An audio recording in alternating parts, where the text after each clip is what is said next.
Hello friends, welcome to Karmayogi IAS. हम लोग पढ़ रहे थे सोशलिज्म। सोशलिज्म में हमने आज के लेक्चर के अंदर सोशलिज्म आफ्टर मार्क्स को पढ़ना है। अगर उससे पहले जो भी आपको कुछ डाउट्स रहे हो आप प्लीज़ उनको पूछ सकते हैं कमेंट बॉक्स में। हम सारे क्वेश्चन को पर्सनली आंसर करेंगे। सोशलिज्म से पहले जितना भी हमने आइडियोलॉजीज का पार्ट है वो 2-3 लेक्चर उनके ऑलरेडी हमने कर लिए हैं, अलग अलग आइडियोलॉजीज के। और सोशलिज्म में भी जैसे क्यों इसको एक हैट कहा जाता है जिसको सभी लोग पहनते हैं, तो इस हिसाब से सोशलिज्म के डिफरेंट जो टाइप्स थे वो हमने अभी तक देखे हैं। आज के लेक्चर में हम सोशलिज्म आफ्टर मार्क्स देखेंगे। सो आज की कथा को शुरू करते हैं। अगर पहले के वीडियोज आपने नहीं देखे हैं तो प्लीज़ सब वीडियोज को देख लीजिएगा, क्योंकि अगर पहले के वीडियो आपने नहीं देखे तो ये वीडियो समझ में नहीं आने वाला है आपको। ठीक है, तो आज की कथा को शुरू करते हैं विदाउट मच डिले। जो मार्क्सिस्ट सोशलिज्म है ये अर्ली सोशलिस्ट हमने ऑलरेडी देख लिया था, है ना। मार्क्सिस्ट जो सोशलिज्म है that is dictatorship of proletariat. ये मैंने एक्सप्लेन कर दिया था, कई बार एक्सप्लेन कर चुके हैं इन सब चीज़ों को। Base super structure, historical materialism, dialectic materialism, ये सब चीज़ें अगर नहीं समझ में आ रही हैं, कोई भी डाउट है तो फ्रेंड्स प्लीज़ पूछ लीजिए, हम इनको पर्सनली आंसर कर देंगे। चलिए आज देखते हैं सोशलिज्म आफ्टर मार्क्स को। ठीक है, 4 तरीके के मेन सोशलिज्म है आफ्टर मार्क्स। एक तो रिविजनिज्म है, एक फैबियनिज्म है, एक गिल्ड सोशलिज्म है, एक सिंडिकलिज्म है। ठीक है, रिविजनिज्म, फैबियनिज्म, गिल्ड सोशलिज्म और सिंडिकलिज्म। कौन सी? रिविजनिज्म, फैबियनिज्म, रिविजनिज्म, फैबियनिज्म, गिल्ड सोशलिज्म और सिंडिकलिज्म। चलिए देखते हैं क्या है इसके अंदर।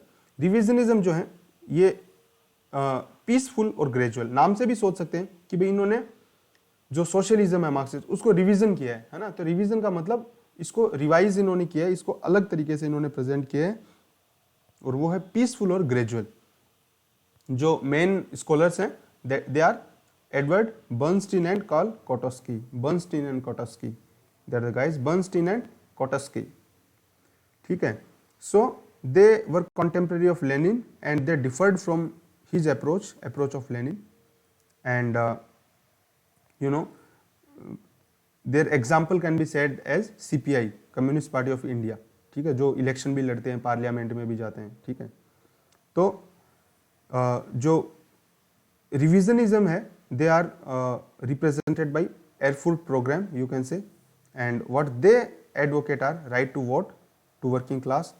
You know when workers will be in majority they will win the elections, so right to vote.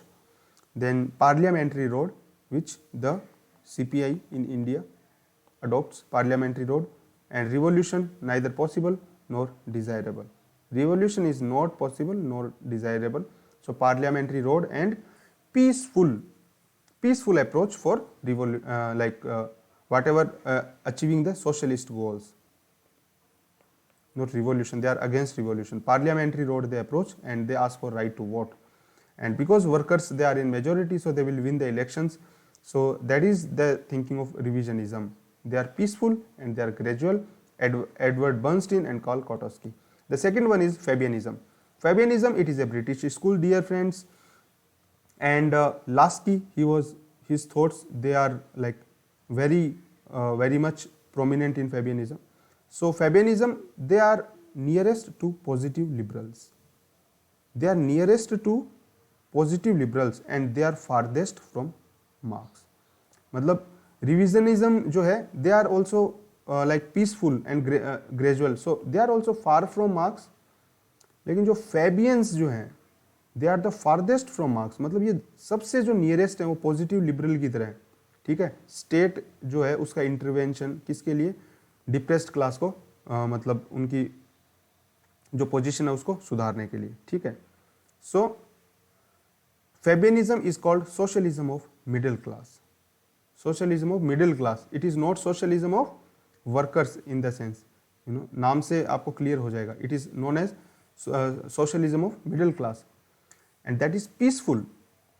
The revisionism is peaceful and right to vote and parliamentary road for the working class. ठीक है, so ये जो strategy देते हैं फेबियंस, ठीक है, इनकी strategy है permeation strategy, creation of awareness by intellectuals. Permeation कि मतलब आप परमिएट कर जाओ, किसी भी सिस्टम जो भी है उसके अंदर परमिएट कर जाओ आप।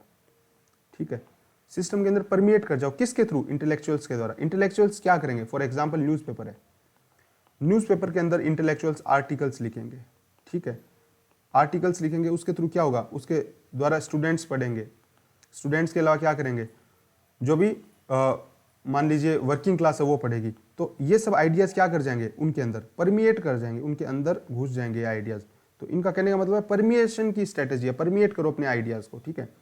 And there like strategy that is based on the idea of Roman general Fabius. That's why they are called Fabians. He is the gentleman Fabius, Roman general Fabius.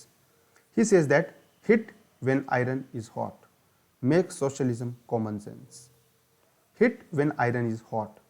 जब लोहा गर्म हो तो हथौड़ा मारो, बोलते हैं ना, ठीक है। तो hit when iron is hot, और जब तक क्या करो? सोशलिज्म को कॉमन सेंस बना दो। इतना ज़्यादा आर्टिकल्स पब्लिश करो न्यूज़पेपर्स के अंदर, इतने ज़्यादा मैगजीन्स पब्लिश करो, इतने ज़्यादा बुक्स पब्लिश करो कि सोशलिज्म क्या बन जाए? कॉमन सेंस बन जाए। और जब सारे लोग जब सोशलिज्म को कॉमन सेंस की तरह समझेंगे तो hit when the iron is hot, जब लोहा गर्म हो तो फिर हथौड़ा मारो, ठीक है। That's what Fabians say, okay. And there examples Annie Besant, George Bernard Shaw, ZDH Cole, Sidney and Beatrice Webb. ये इनके, he is the like ZDH Cole, Sydney and Beatrice Webb. So that is their idea, and they say that socialism with partnership of the state. That's why they are nearest to the positive liberals. They argue for the partnership of the state. Positive view of state, वो नहीं बोलते कि state को abolish करो, वो बोलते हैं partnership of the state होनी चाहिए। That's why it is called socialism of middle class, Fabians, है ना, Fab। वो एकदम फेबुलस उनका आइडिया है। इस तरीके से आप इसको याद रख सकते हो कि क्या है, फेबियंस का क्या है, बहुत ही फेबुलस आइडिया है। फेबुलस का मतलब भाई कुछ पॉजिटिव सा होगा ना, रिवॉल्यूशन उठा के फेंकना, सब मारना काटना, वो नहीं होगा, कुछ पॉजिटिव होगा, तो वो फेबियंस फेबुलस हैं, ठीक है। मार्क्स से फारदेस्ट हैं, middle class socialism, permeation strategy, hit when the iron is hot, Roman general Fabius, Annie Besant, George Bernard Shaw, ZDH Cole, Sidney and Beatrice Webb. Socialism with the partnership of the state, they are democratic socialism. Fabians are democratic socialism. So I hope that is clear. कोई doubt हो तो पूछ लीजिएगा, हम उसको बता देंगे। For the third one is guild socialism, ZDH कोल। अब आप सोचोगे ZDH कोल यहाँ भी है, यहाँ भी है। हाँ बिल्कुल यार, किसी आदमी ने एक तरीके की कोई बुक लिख सकता है, वो एक थ्योरी के फेवर में भी हो, वो दूसरे के फेवर में भी हो सकता है, ऐसा कुछ नहीं है ना। और स्कॉलर्स हैं, they have shifted also their ideas in history. So yes, two scholars can be there in two type of socialism. इसमें confusion मत पैदा करना। गिल्ड सोशलिज्म, ये क्या होता है? ये भी ब्रिटिश वैरायटी है, ये भी पीसफुल है, ठीक है। वो क्या बोलते हैं? गिल्ड सोशलिज्म, गिल्ड है ना, एक गिल्ड, मर्चेंट गिल्ड, इससे याद रखना है इसको। गिल्ड क्या होता है? गिल्ड का मतलब होता है एक एक्सक्लूसिव, एक वो बनाना, पार्टनरशिप या एसोसिएशन बनाना, बोलते हैं ना गिल्ड, मर्चेंट गिल्ड है ये। तो गिल्ड सोशलिज्म मतलब ये कुछ एक्सक्लूसिव सा एक कॉन्स्टिट्यूएंसी बनाना चाहते हैं। तो वो बोलते हैं कि there should be functional and represent, like they want alternate to territorial representation. वो बोल रहे हैं कि जैसे कॉन्स्टिट्यूएंसीज होती हैं इंडिया के अंदर टेरिटोरियली, है ना, भले MP MLA किसी के भी चुनाव, वो बोलते हैं नहीं, टेरिटोरियल रिप्रेजेंटेशन नहीं होना चाहिए। तो कैसा होना चाहिए? फंक्शनल रिप्रेजेंटेशन होना चाहिए। फंक्शनल रिप्रेजेंटेशन मीन्स टीचर्स का, जैसे टीचर्स हैं, कितने टीचर्स हैं उस हिसाब से उनकी कॉन्स्टिट्यूएंसी, जितने वर्कर्स हैं उस हिसाब से उनकी कॉन्स्टिट्यूएंसी, नंबर ऑफ वर्कर्स, इस हिसाब से फंक्शनल रिप्रेजेंटेशन होना चाहिए। फंक्शनल पार्लियामेंट होनी चाहिए, और there should be democracy in industry होनी चाहिए, ठीक है। और इवन जो 42nd कॉन्स्टिट्यूशनल अमेंडमेंट एक्ट जो है, जो participation, right to participation of the workers in the management, ये राइट जो देता है उनको, ये मतलब आप कोट भी कर सकते हैं इंडियन कॉन्स्टिट्यूशन का, ठीक है। Participation of workers in management, 42nd constitution amendment act, article 43, ठीक है। तो ये इंडियन कॉन्टेक्स्ट के अंदर इसका एग्जाम्पल हो गया। तो functional representation, functional parliament and democracy in industry, that's what is desired by guild socialism. मतलब ये एक एक्सक्लूसिव गिल्ड बनाना चाहते हैं इनकी वर्कर्स की, क्योंकि वर्कर ज़्यादा नंबर में है तो इनको लगता है कि हम, या मतलब वर्कर्स हैं वही गवर्नमेंट में रहेंगे। फाइनल आता है सिंडिकलिज्म, ठीक है। George Sorel, Emile Pouget and Fernand Pelloutier, ठीक है। ये जो है ये फ्रेंच वेरिएंट है, और जहाँ पे फ्रेंच वेरिएंट आ जाए, है ना, तो बस सोच लो कि मतलब फ्रेंच रिवॉल्यूशन से याद रख लीजिएगा कि फ्रेंच रिवॉल्यूशन बहुत ही ब्लडी रिवॉल्यूशन था। जस्ट मैं याद करने का तरीका बता रहा हूँ, there is no connection between syndicalism and like this French revolution. So syndicalism that is George Sorel, Emile Pouget and Fernand Pelloutier. So in the book of reflections on violence, ठीक है, ये बुक है किसकी, George sorrel की। ये जीडीएच कोल है, ये जीडीएच कोल है, और ये जॉर्ज सोरेल है, reflections on violence. No need to explain अब who are these two people. So इसी को देख के आप याद रख सकते हैं कि ये जो वेरिएंट होगा, क्या आपको क्या लगता है, रिफ्लेक्शंस ऑन वायलेंस है जो जॉर्ज सोरेल की, आपको क्या लगता है वेरिएंट पीसफुल होगा कि क्या होगा?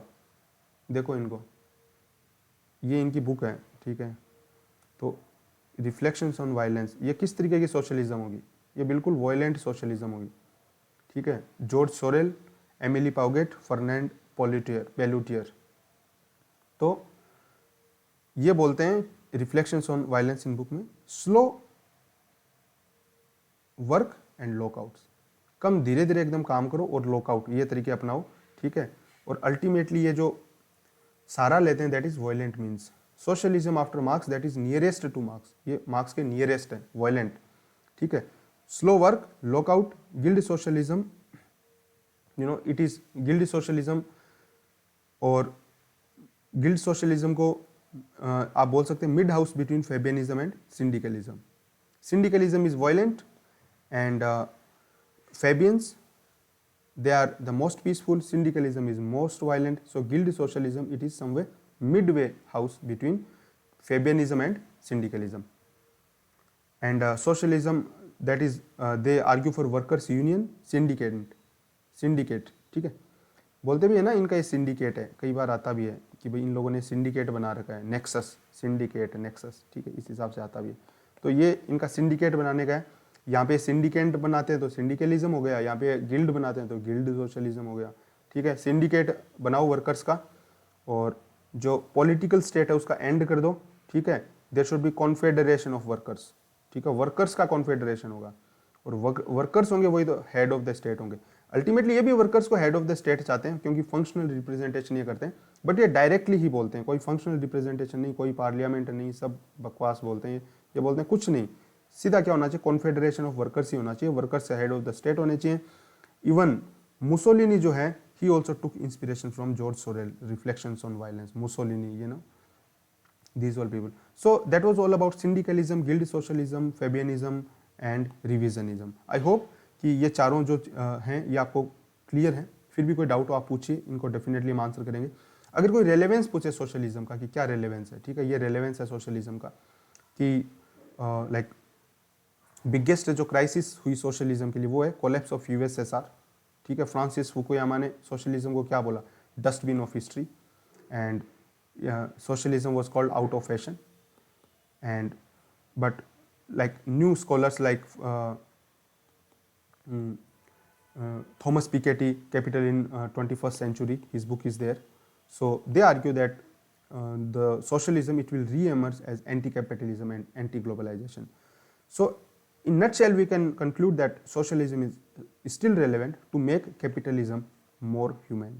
Socialism is nothing but critique of capitalism. Every communist is socialist, but vice versa is not true. ठीक है, ये चीज़ आपको समझ में आ गया होगा कि जो कम्युनिस्ट हैं वो डेफिनेटली सोशलिस्ट हैं। क्यों? क्योंकि कम्युनिस्ट लोग बोलते हैं कि पहले सोशलिज्म आएगा और उसके बाद में ही कम्युनिज्म आएगा, लेकिन every socialist is not communist. Why? क्योंकि सोशलिस्ट हमने कई तरीके के देखे। फेबियंस हैं, they are not communist because they don't want like abolition of state. Okay, तो जो सारे सोशलिस्ट हैं वो कम्युनिस्ट नहीं है, लेकिन जो सारे कम्युनिस्ट हैं वो जरूर सोशलिस्ट हैं। I hope that this is clear. ये कॉन्सेप्चुअल वो बोल सकते हैं, फूड फॉर थॉट है ये, ठीक है। सो इसी के साथ हमारा जो सोशलिज्म है वो कंप्लीट होता है। इसके बाद में हम पढ़ेंगे मार्क्सिज्म आइडियोलॉजी के अंदर, और उसके बाद में हम कंटिन्यू करते चले जाएंगे। We hope that you are enjoying the lectures. अगर आपको हमारे लेक्चर्स अच्छे लग रहे हैं, प्लीज़ हमारे चैनल को सब्सक्राइब कीजिए, ज़्यादा से ज़्यादा लोगों के साथ शेयर कीजिए लेक्चर्स को। Completely free, absolutely free initiative ये है आप सब लोगों को एक क्वालिटी एजुकेशन देने के लिए। हमारे साथ जुड़े रहिए, हम पॉलिटिकल साइंस की जो सीरीज़ है उसको कंप्लीट करेंगे। सिलेबस को जल्दी से जल्दी पूरा आपको पढ़ाने के लिए, एक अच्छी क्वालिटी के साथ पढ़ाने के लिए हम प्रतिबद्ध हैं। Friends, let's work hard and let's do it. Thank you.